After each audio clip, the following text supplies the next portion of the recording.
everyone! To this video, gagawa tayo ng ginseng chicken soup. Let's do it!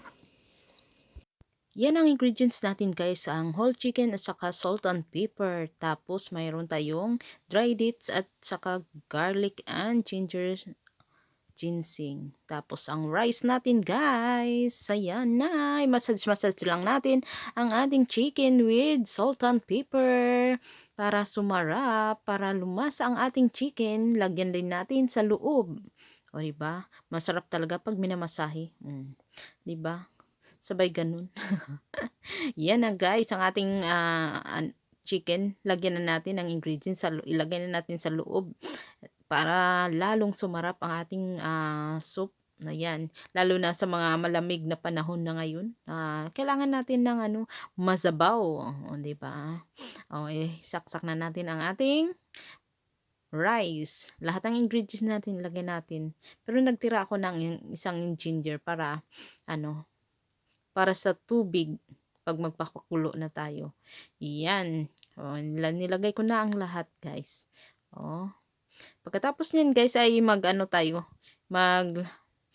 tahiin natin ang mga butas ng manok. Ang ginamit ko ay ang chopstick naman, yung barbecue stick.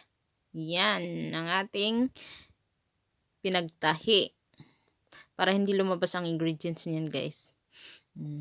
Ganyan lang akong gumawa. Pati sa may liig, kailangan kong tahiin pa rin kasi malaki yung butas niya.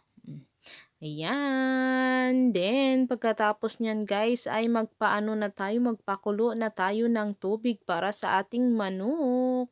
At saka, may natira akong ginseng ginger. Ilagay na rin natin.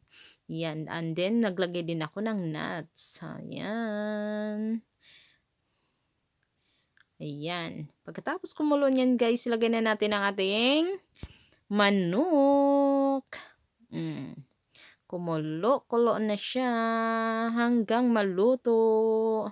Ayan na guys, ang ating chicken soup. Diba? Yummy, yummy! Thank you for watching. Bye-bye!